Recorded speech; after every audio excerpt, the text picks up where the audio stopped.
Hello, everyone. Welcome back to the Fetch Quest podcast, where we talk about video games and more. I am your host, Guy, joined by my fellow co-host, Logan Brewer. Hello. Liam. Hello. And Connor. Hello. So, guys, y'all ready to kill some bugs? I'm really excited for it. Hell yeah. I can't wait to do my part against those stupid bugs. What are you guys talking about? We're fighting the fucking commie bugs, Brewer, the ones that are trying to prevent democracy. Guys, we aren't exterminators, we're podcasters. Is that the right word for it? Is that the right word? You're wrong. We aren't either. We're Helldivers! You're fucking right, Liam, my goat. Are you guys tripping off shrooms right now? What's a Helldiver? Brewer, you're saying some very anti-democratic things right now. Connor, I know what you're suggesting, and I like it. It can't be. What the hell is wrong with you guys? Who cares about sounding anti-democratic? We are on a podcast. I knew it! Brewer's an automaton! What, you fucking toaster? Super!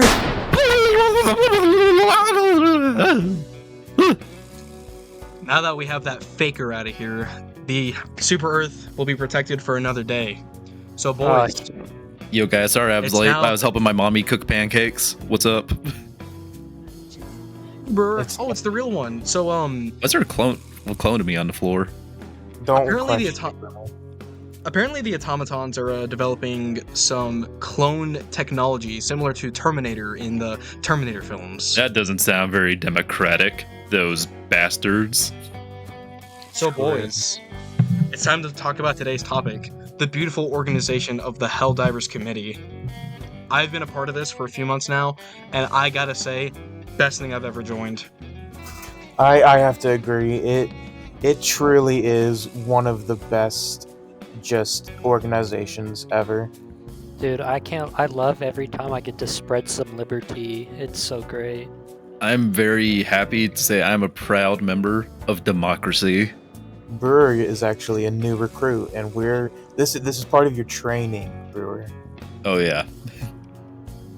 But yeah, we're gonna be talking about Helldivers today. Probably one of I would say our first or second favorite game to come out of this year so far. I want to hear y'all's initial thoughts on Helldivers. Personally, I think this is a Game of the Year contender in terms of quality, and I think this is the best live service game we have in our current gaming industry right now. I fucking love this game. Without question, it's the best live service game we've had. Because I think we should actually define what a live service game is, just for those who might not know. Yeah, go for it. So, again, just correct me if I'm wrong. A live service game is a game where essentially its whole point is to have the community be a part of the game itself instead of I guess Fortnite would kind of be an example of this because I mean it is an example. yeah, there's always the in-game events, the sort of they have their concerts, they have their in-game events, they have all that other stuff. Yeah, every game does it differently. The main thing with a live service game is that they're always trying to keep a constant stream of content to keep people constantly engaged, because whenever you release a game, inevitably popularity is going to die down. Either people finish their campaign, or even if it's like a game that's like multiplayer that you just play forever, people are just going to lose interest over time. That's inevitable. But a live service game tries to attempt to counteract that by keeping a constant stream of content to keep it flowed in. Like Connor's mentioned Fortnite. So their strategy is a lot of their new modes, a lot of crossovers that grab fans from different series to try to game out.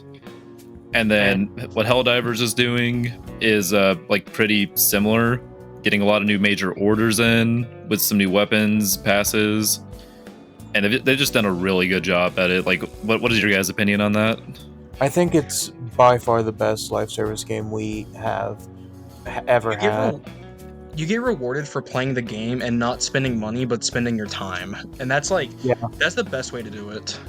And I think that's a really good point to bring up is, unlike most live service games, Helldivers did not adopt the free-to-play model. They went for a $40 price point for a full game that has all the content that it really needs on launch, and the only thing that you need to you can spend money on after the initial purchase is cosmetics. But you can also earn the cosmetics through the game, and not like a way like through a battle pass, or like yes, also through a battle pass, but there is a free battle pass, there is a paid battle pass, and then through actual gameplay you can earn in-game currency in order to get the stuff. And the one thing that's a little sad about the game is that actual different in-game different items are locked behind a paywall technically, but you're not gonna, if you spend time playing the game, you're gonna be able to get everything you want. Yeah, I mean, I'd say it's locked behind a paywall, but not in the same way that other live service games have done it, to where the accumulation of that currency is so slow that you would have to play for ages before realistically unlocking any substantial content. And Helldivers, though, the super credits, as you're playing through the game, the free battle pass, you get a bunch of those pretty easily just for playing the game normally, and then you can put those towards another battle pass as well. Yeah, Which will get you even more credits, which will then allow you to get even more battle passes. It's like a never-ending cycle. Yeah. One point I also want to bring up about the battle passes is that the battle passes themselves, it's not like Apex, Fortnite, or a lot of these other popular games where the battle pass is only available for that season. The battle passes are available all the time, so you can make progress in one, stop for a little bit, make progress in another battle pass, and go back and forth between them, and you're not punished for it. You have all the time in the world to complete it, because it will be there until the game servers are dead, which will be in 10 or 12 years from now. Yeah, in all honesty, I think that's the best way a live service can do it, because instead of having players get burnt out because, oh, there's a new mission available right now, but it's only going to be for a certain amount of days before it goes away forever, like a Peter Griffin skin. I can just do this at my own pace. I don't need to go get burnt out on the game right now and do a kill myself session to unlock everything. I can do this at my own pace. Which is why I love Helldivers, and it's one thing I've been, especially when I first got the game, I paced myself. I didn't want to, see, if the game had limited time battle passes, I would have been very different about how I would play it. But what I try to do one operation per play session. And one operation is essentially, it's 3 missions that are close together. When you complete all 3 of those missions, that's how you get the maximum amount of rewards with medals, which is what you use to continue through the battle passes to get you more stuff. And because of that, I have not been burnt out on the game at all, because I've decided to pace myself with this game, still getting good stuff with it, still having a great time with it. Yeah. And I think that's a really good thing about the game, is that it's a game that's honestly never really gets boring, because the entire game, to just put it simply, is a spectacle. Every single time you play the game, you feel like you are on the front lines, or like a movie star, because it is just you and maybe a couple buddies against the world. You are put against waves of either bugs or automatons or robots, whatever you want to call them, and you are not expected to win without dying. You are going to die, and most of the time it's going to be very silly. Hey, but you die for democracy. Yes, you have to spread your managed democracy, and if you have to die along the way, it's for a good cause. Yeah, and hey, I don't feel bad about dying in the game, because when you do die, you get called back down, and then you can actually be an attack when you get revived. So there's been times we were fighting a giant enemy, like a Bile Titan or something, and I got called down, and then I was able to help because I died, because when I respawned, I killed a giant enemy, or I took out a nest. Yeah, that's actually the thing about Helldivers, is that sometimes dying is optimal. Truly. I can count, I just cannot count the amount of times where I have played with one of you and a Bile Titan shows up and we're just all right, time to die, and then just throw the respawn thing onto the Bile Titan. You know, guys, suicide is pretty badass. Danny DeVito If it's may for have been democracy, I'm correct. down. I think we should Um, actually, that's a good transition into like the actual gameplay Yeah, of the yeah, game. yeah. It's a good transition. So in Helldivers, you can team up with a squad of 4, hence the Helldiver squad you are listening to right now. And you can, so in your ship, which acts basically as like the main hub where you can access all your upgrades and your gear and stuff like that, you can choose a mission from the galactic map. And these missions vary per operation. And to quickly define, an operation is a batch of 3 of these missions usually. And and then you select an operation and then you choose which mission to do, and in order to complete the operation you have to beat all 3 missions. And so you'll choose a mission and then you'll dive onto the planet, and essentially your entire goal from then on is just complete the objective, usually get the side objectives, and then just get out. get the fuck out of there while you can. Yeah. Unless you're Guy, and then you decide to play Indiana Jones and go treasure hunting the entire time. Hey man, look, I need those samples so that I can upgrade myself. Okay, like No, you can't okay. blame me. Treasure hunting is the most fun part about the game because then you get fun loot and then you get to go. I'm going to throw down the piss beam of God on my enemies. The piss laser. My super I think- laser. Yes. Yeah. We haven't even mentioned stratagems. I was at all. literally, I was Oh literally my- just about to say we should talk about Yeah, strategy. I think Alright, that and literally just the best main part loop of of the game. like Best fi- part about the game, I think, at least for me, the stratagems are basically you have a ship that is in the air that will send down items for you to either use in battle, or giant bombs, or mech suits, or turrets, or jetpacks. You got a lot of options, and you are able to send these down to aid you in your battle against the automatons or terminids, and it is sick as hell because you just get explosions and flamethrowers or rail cannons. There's so much cool stuff. Like I could go on for so long about just like every single stratagem, but There's basically big boom. there's 3 types of stratagems. There's the attack stratagems, which usually, as Liam put it, are just big booms. Then you've got the support stratagems with the which will usually call down a weapon or a backpack that you can use. And then you've got the sentry stratagems, which just call down sentries. I And think yeah, you first. I was gonna say, and the best part is that we get mortar sentry, my beloved. yay. I love the stratagem system in Helldivers 2 a lot because the game does not tell you which way to play. You can play however you want and it will work in some way, shape, or form. And with the stratagems as well, I think it's very important that people try out different stratagems because they will fall into the rabbit hole of, oh, if this stratagem just keeps working for me, then I'll just keep using it over and over and over, which should not be the case. I always try to experiment with different stratagems, especially on like middle difficulties when I'm helping friends or whatnot, just to try and like get some new experience out there. I'll say this for sure. The minefield is my least favorite stratagem in the game right now. Dude, Yeah. no, the minefield stratagem is so funny because it does so much damage to the enemy, but it also And my does so much- legs.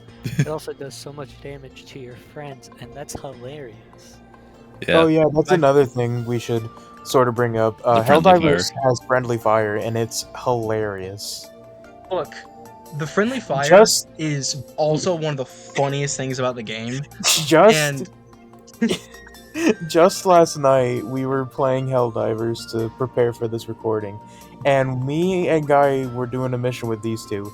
He gets the new autocannon exosuit, which is essentially just a mech with an autocannons for guns, and there was a tiny just minuscule bug right next to me, and he just starts shouting, "Connor, there's a bug next to you! There's a bug next to you!" And then he kills me. And so when Brewer There wasn't even a bug next to you. There's a joke I have where it's like anytime I have like an autocannon, dude, they give me more fuel to just fuck with people. But anytime they have an autocannon, I'll go like when people are like running around, I'll be like, "There's just a bug next to you," and they just I team kill because I'm Brewer, there's a tiny bug next to you. There's a cockroach. Yeah, and then Brewer called me in, and then I decided, you know what, I'm gonna do the funniest possible option, and landed on him and insta-killed him with my aim with the thing. What's really funny is that by the end of that mission, you had, I think, the highest friendly fire I've ever seen in any game. Here's the thing. I had like done. I had been doing that. Did 5K over. Yes, I had like 5K friendly fire damage, despite the fact that I had basically been like separated from the entire group the entire time. I will note the friendly fire system, the way it tracks it is a little funny sometimes, because one of the matches we were talking about, like I hardly remember Connor shooting at me, but he somehow like had like 5,500 friendly fire damage. But the match right after, where he literally burnt me to a crisp with a flamethrower, he somehow like only had 50. I'm like, how the fuck? I think it's because I set so many people on fire. And that was my flamethrower too. I was like, Connor, you're burning me alive. It was the funniest possible option. Sometimes your fellow Helldivers are the most dangerous thing on the battlefield, not only to the bugs or the automatons, but also to yourself. Yeah. I will say with the friendly fire system, it does at least still help balance the game out too. Because if there was no friendly fire, I feel like the game would be way too easy. Because like it would be so easy for me to like call that an eagle cluster bomb whenever I'm in danger, and then just like kill a bunch of the enemies that are like right in front of me. But no, I have to actually like plan this out. I got to make sure I'm safe. I got to make sure my teammates are safe, so I don't just kill them. It also makes the game a lot more fun because you will throw down a 500 kg bomb, and then all of a sudden you will see little Timmy run around the corner, and you have to yell at him to get out, and then watch him ragdoll across the sky. Kind of like what Brewer did to me yesterday. True. Hey, we've all done it once or twice, or in my case, maybe like 6 times. Nothing will beat the one time I remember. Oh no, I know what he's about to say. Guy and I were playing with our friend Eli, and me. Connor. Yeah, it was me too. And Guy decided, you know what I'm gonna do? I'm gonna throw down a rail cannon while we were on the ship leaving the place, and killed all of us, and we lost everything. Okay, no. I survived because I saw him throw it down, and so I immediately just got in, and as soon as I got in, I just saw all 3 of you explode and the ship take off. It was amazing. I had so much stuff, and Guy decided to be a little gooner and kill me. Dude, Helldivers gives you the like biggest intrusive thoughts you'll ever have, because like there was like one round we were playing like an easier difficulty, so like we weren't taking it seriously. I did the Guy thing to Connor, and I was like, Connor, there's a bug next to you, and like killed him with a point blank shotgun. So like then he got back at me, and we kept getting back at each other, but then also killing the others as well. So like right at the end, before we were leaving the ship, I remember I shot him with a shotgun again, and then just went into the ship. Even though it meant less rewards, just for the funny.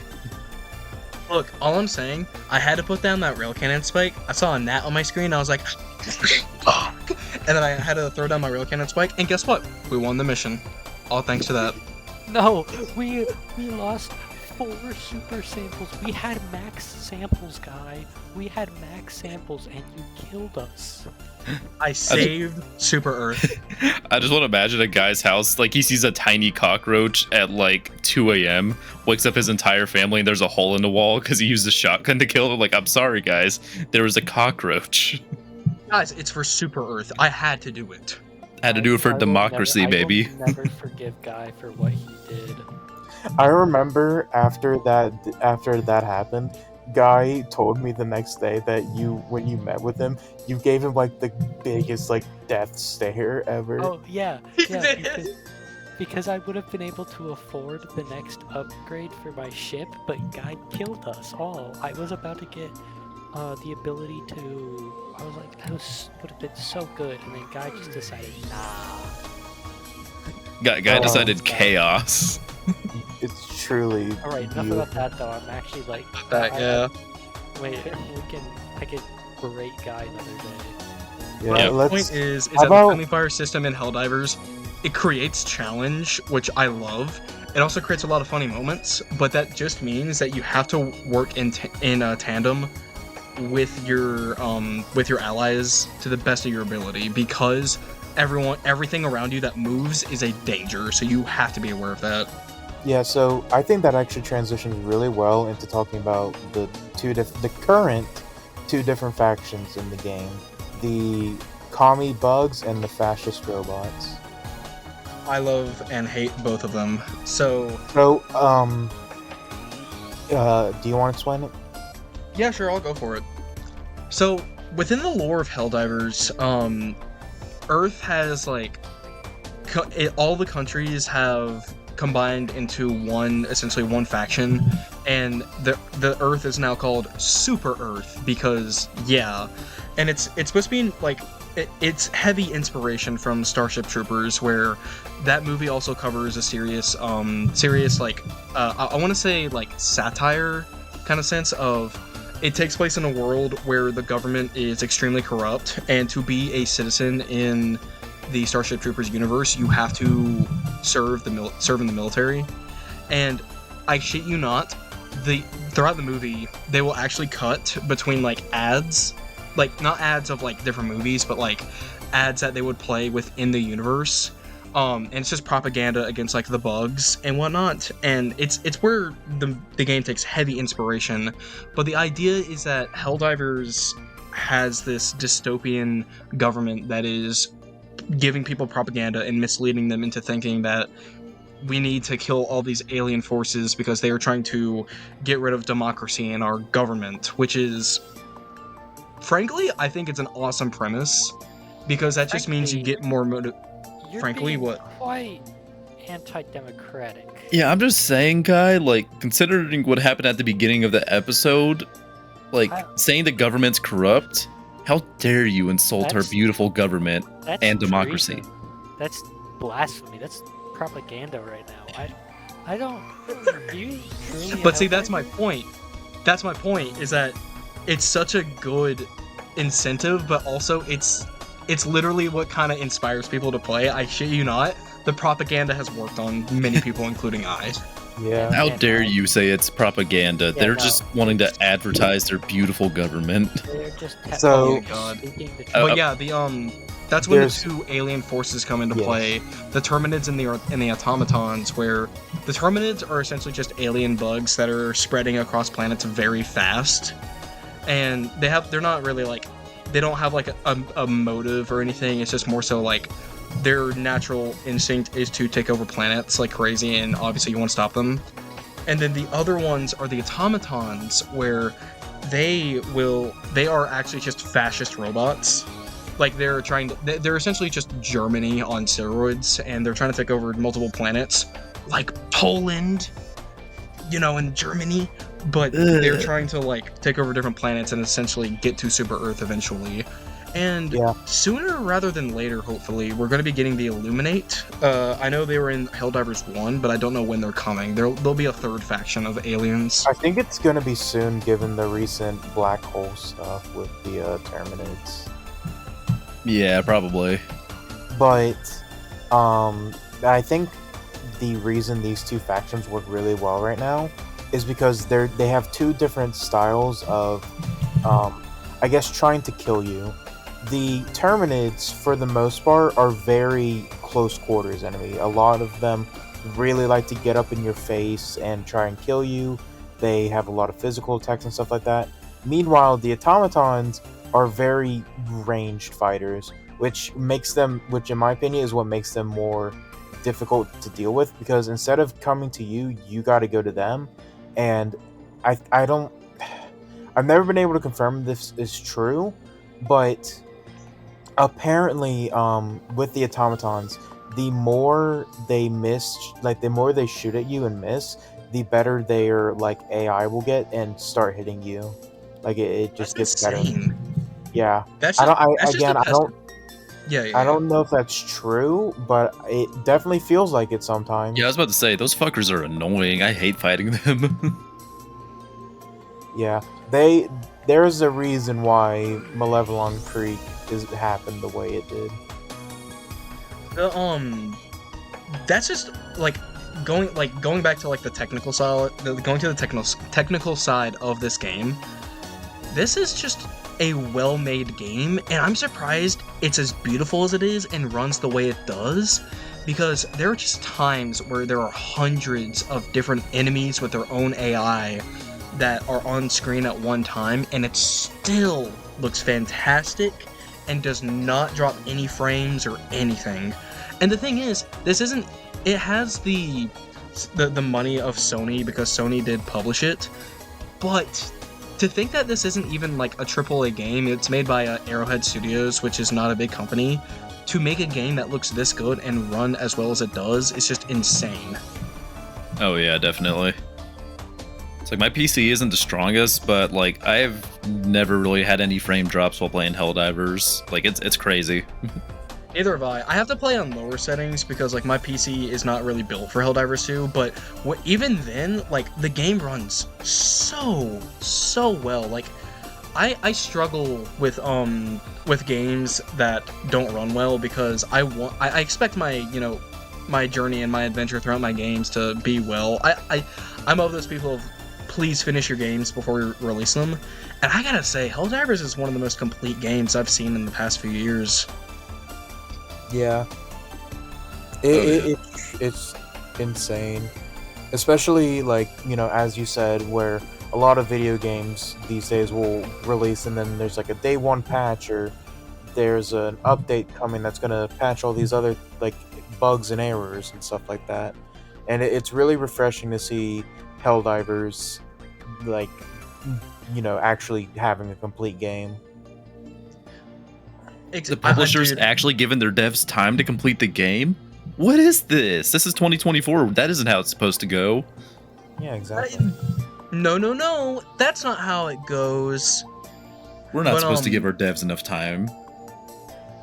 Exactly. And that's just like a testament to how good this game is. And the thing is, popped off like crazy. It's one of the most successful games of the year. Yeah, and it's also crazy given the stuff that happened at the beginning, like on its launch release, like the release day.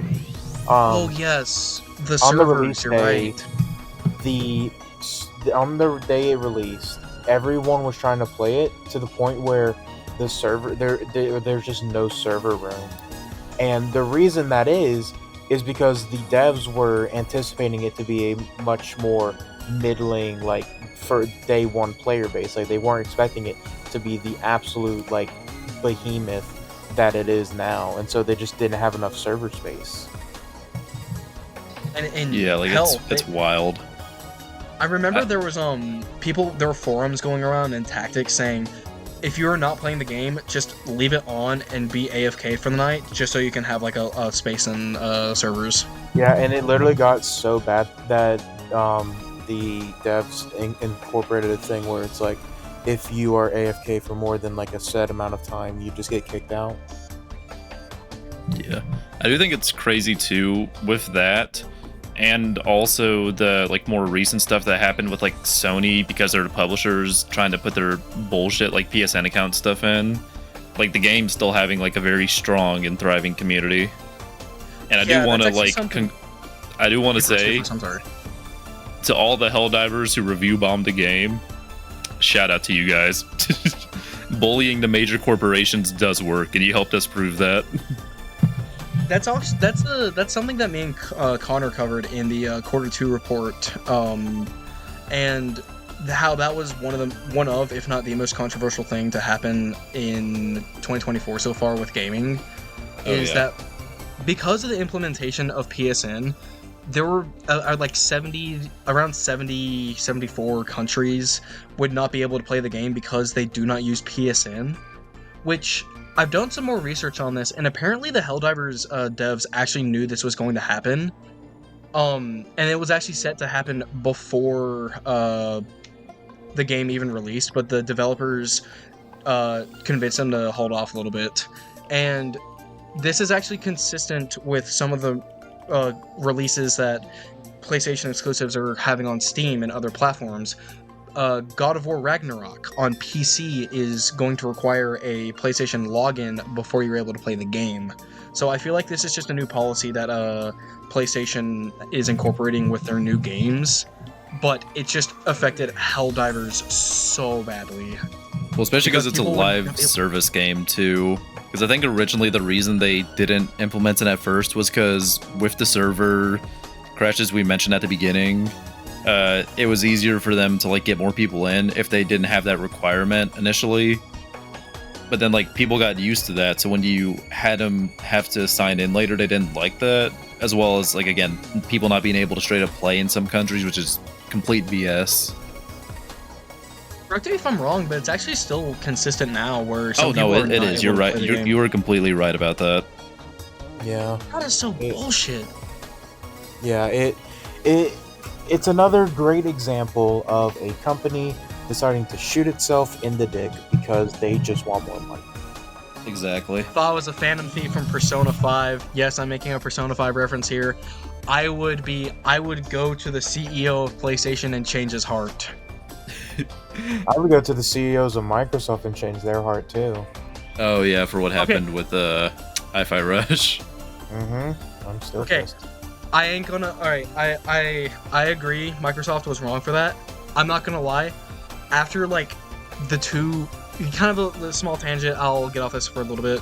The two games that I have beaten recently are Lies of P and Persona 3 Reload, which are both on Game Pass. So I'm not gonna lie, I'm the biggest like Microsoft dick sucker right now because those have become two of my favorite games and they're both on Game Pass for free for me. So like I'm gonna suck Microsoft's dick for a little bit on that.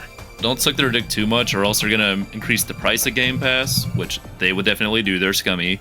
That and those games ain't gonna be on there forever. They'll take them off. It's okay. I gotta play them for free.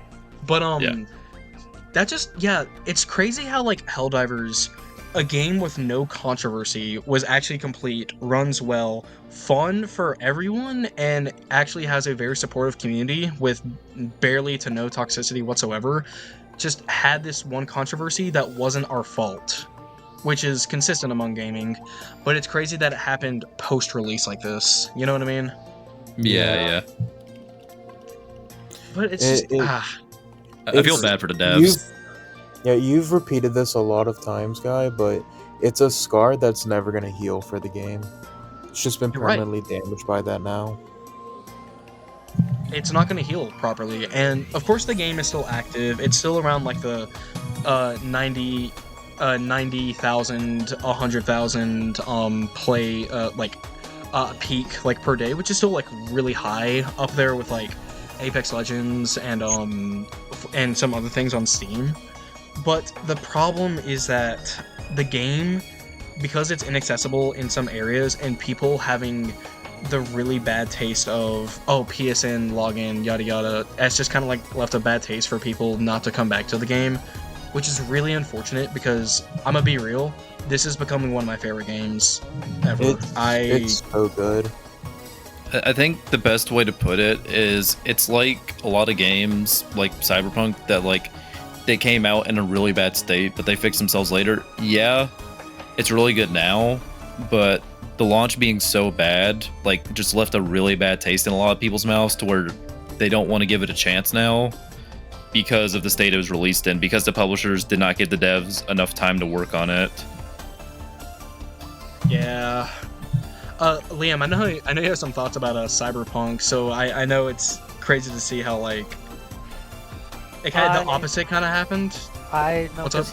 Here's the thing about the game is that it's unfortunate because they are attached to Sony. I mean Sony did help the game with its initial success by being able to release on a console, being able to get more budget, but Sony also was like, we're gonna take our game and we're gonna ruin it, and it was kind of like, it kind of sucks because Arrowhead has kind of not shown that much in terms of like being like problematic developers. They're kind of just They kind of just got caught in the crossfire of big corporation. Yeah, they're not even like bad developers. They just Like the got CEO. big corporation, and Yeah, I remember the CEO. I think this was near when they first released.